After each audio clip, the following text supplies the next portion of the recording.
calling you at this time. If you are traveling with a wheelchair today, we ask that you please enter the theater through the far right-hand door and then make your way to the top row of the theater. The top row has been specifically designed and reserved for the use of your wheelchairs. For everyone's health and safety, all guests are required to keep their face coverings on over your nose and mouth for the duration of the show. And finally, we have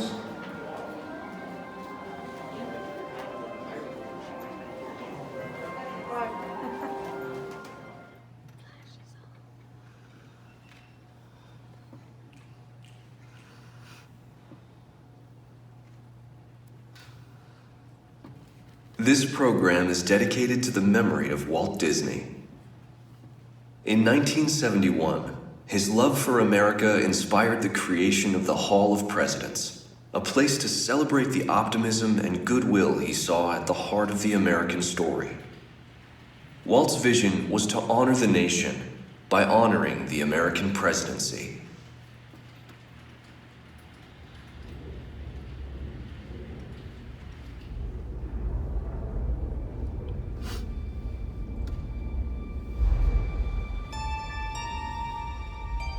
It is 1783, and the smoke is clearing in the wake of the Revolutionary War. Over the course of 8 grinding years, General George Washington has led a force of shopkeepers, farmers, and Native American allies to victory over the greatest military power in the world. A new nation has been born, independent and free. The founders must form a national government. In 1787, through months of passionate debate, they create a written constitution. For the country's highest office, they imagine something new in the history of the world. A leader not born to power like a king or queen. A leader who has not seized power through conquest. A leader not separate from the people, but elected by the people. From among the people. We, the people. This is a new idea, an American idea. The idea of a president.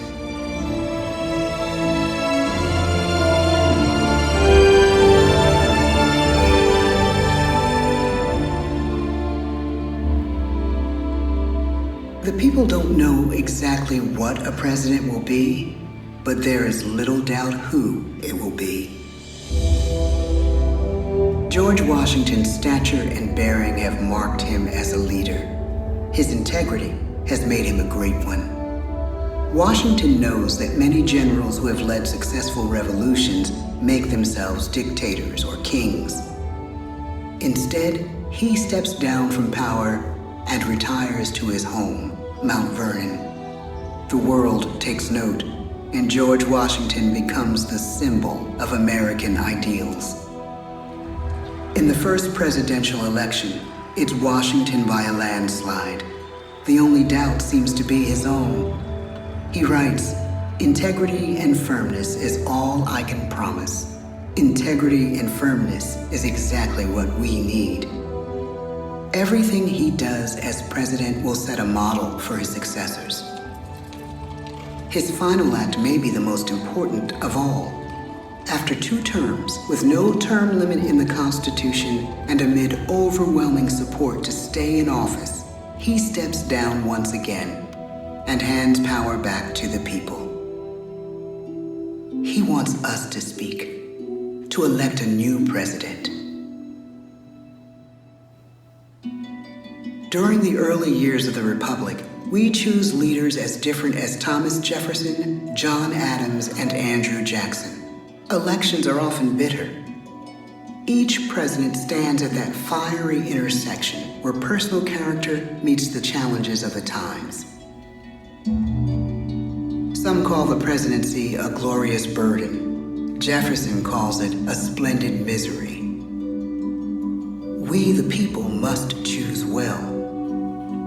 We elect 15 presidents before the course of history brings us to the edge of a crisis like no other. A nation born of freedom still permits slavery. As the country pushes west, Will new states be slave or free? The question produces bitter conflict. The issue rocks the election of 1860 and brings Abraham Lincoln onto the national stage. The tall, lanky, some say uncouth candidate from Illinois is a master of words at a time when speeches are printed in full for people to read. A house divided against itself cannot stand, he has said. With Lincoln's election, the House does indeed divide.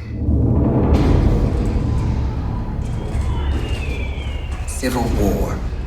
11 states secede from the Union. The war becomes a defining passage in the American story. The president's own inner strength and depth of character changed the course of history. Lincoln had come up the hard way on the American frontier, desperately poor, with less than a year of formal schooling. His early years were scarred by tragedy, the death of his mother, his sister, his first love. He struggles with depression, but never loses his determination to rise above it. He once said he's driven by a desire to leave the world a little better place for having lived in it. The war rages. Lincoln fights to preserve the Union and end slavery. Neither is a sure thing. At Gettysburg, Pennsylvania, 6 months after one of the bloodiest battles of the war, the president dedicates a cemetery to the thousands of soldiers who died there, in words we can never forget.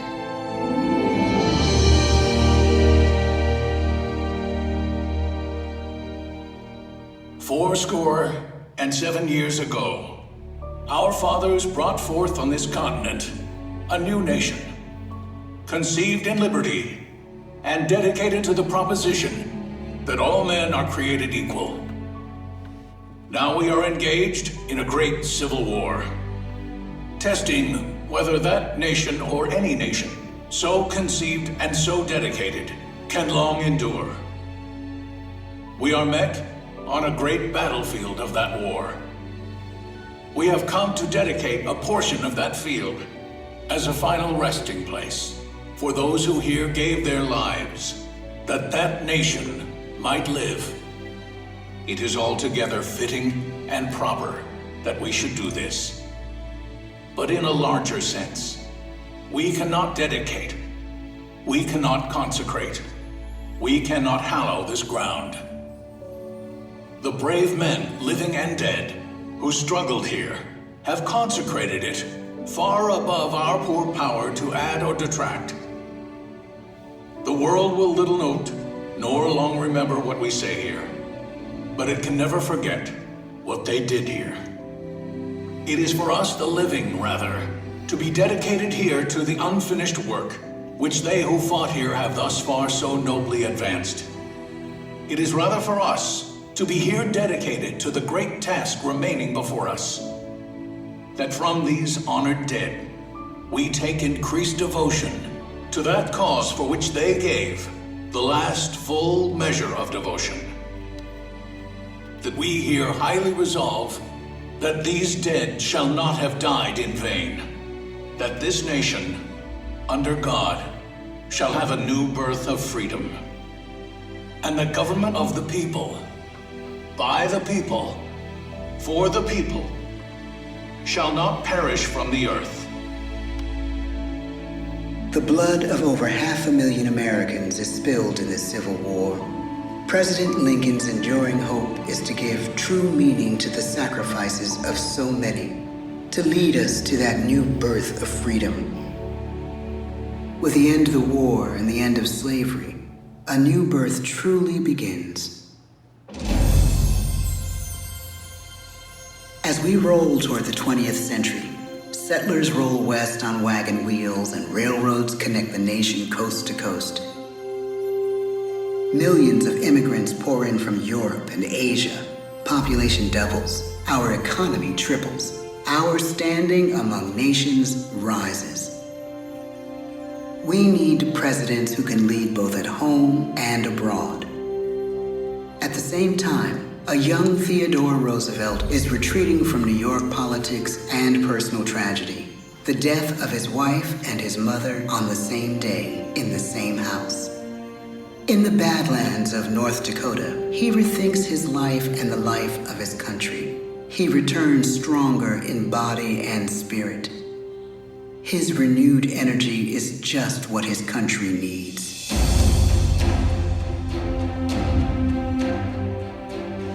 American industry is booming, but social tensions are rising. A progressive movement is bubbling up, pushing for change, and change is needed in the working and living conditions in cities. The gap widens between rich and poor. The demand for change grows stronger.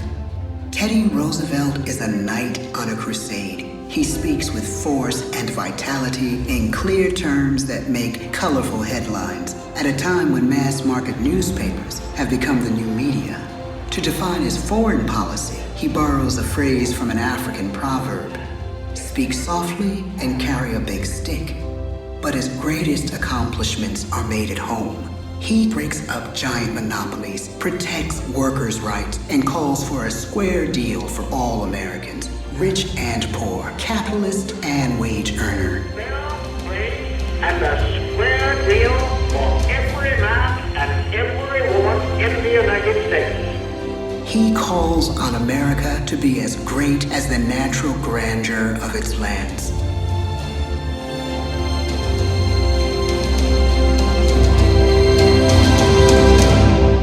Keep your eyes on the stars and your feet on the ground, he tells us. And we do.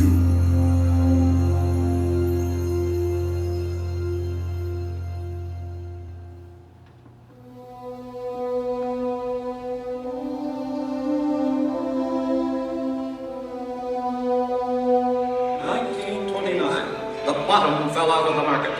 12 million unemployed. The bread lines and the soup. The results of the 1932 election now appear. When we elect our 32nd president, it is the worst of times. The course of history and the course of one president's life again shape a turning point in our national destiny. Franklin D. Roosevelt, paralyzed by polio, knows how to restore the faith of a people paralyzed by the Great Depression. I believe in practical explanation and in practical policy. He has found the inner strength his countrymen now need. He speaks to us like a friend, a neighbor. His optimism is contagious, his voice perfect for the latest breakthrough medium, radio. He calls us to believe we have nothing to fear but fear itself. And we do believe. Tonight's attacks on England are perhaps the most widespread of the war in the course of the day. But an even greater challenge dominates his final years in office.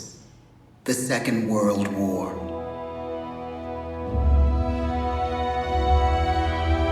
We must be the great arsenal of democracy. This is an emergency as serious as war itself. We stun the world with our production. When bombs fall on U.S. troops in Pearl Harbor, he calls us to fight on the war front and sacrifice on the home front.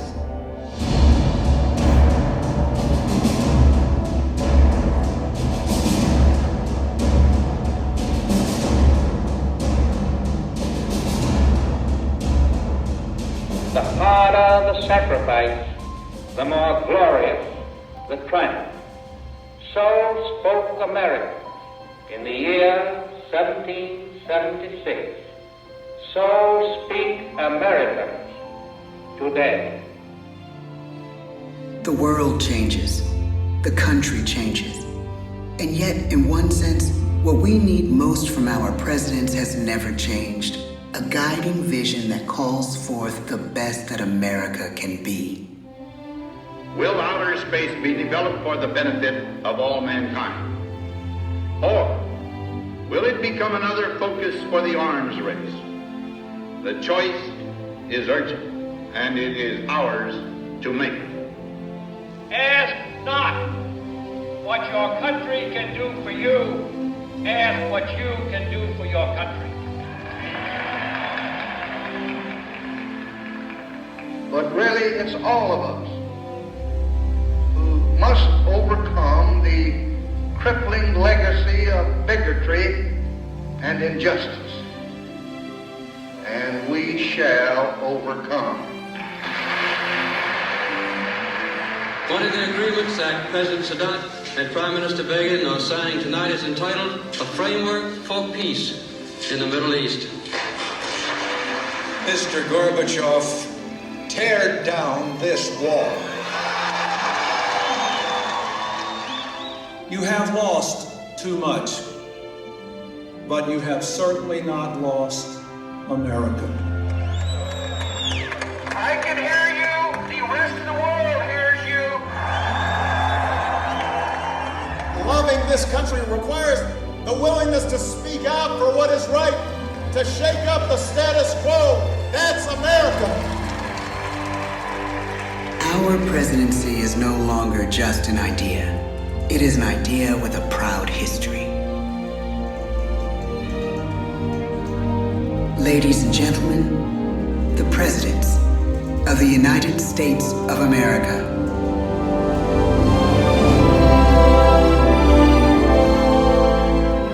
George Washington, John Adams, Thomas Jefferson, James Madison, James Monroe, John Quincy Adams, Andrew Jackson, Martin Van Buren, William Henry Harrison, John Tyler, James K. Polk, Zachary Taylor, Millard Fillmore, Franklin Pierce, James Buchanan, Abraham Lincoln, Andrew Johnson, Ulysses S. Grant, Rutherford B. Hayes, James A. Garfield, Chester A. Arthur, Grover Cleveland, Benjamin Harrison, William McKinley, Theodore Roosevelt, William Howard Taft, Woodrow Wilson, Warren G. Harding, Calvin Coolidge, Herbert Hoover, Franklin D. Roosevelt, Harry S. Truman, Dwight D. Eisenhower, John F. Kennedy, Lyndon B. Johnson, Richard M. Nixon, Gerald R. Ford, Jimmy Carter, Ronald Reagan, George Bush, Bill Clinton, George W. Bush, Barack Obama, Donald Trump.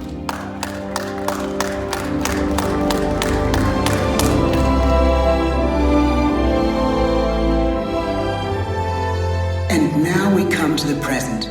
Once again, we place our trust in the idea of a president, as we have from the beginning. My fellow citizens, no event could have filled me with greater anxieties than that notification on the 14th day of April, 1789, that you had selected me to lead our nation. But it was with the confidence of my fellow citizens that I took an oath 35 simple words that have been repeated by every American president throughout history.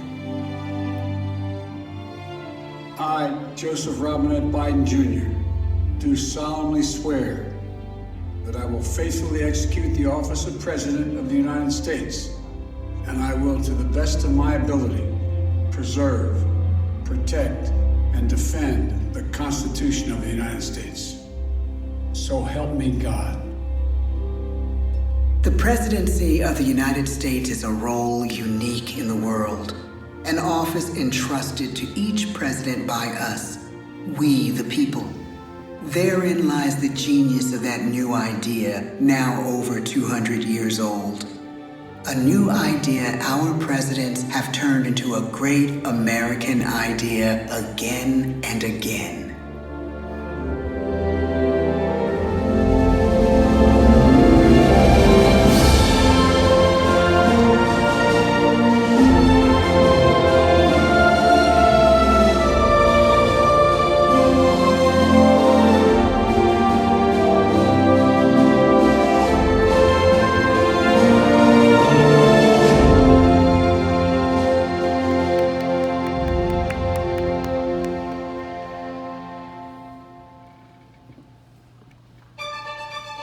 This concludes our presentation. At the time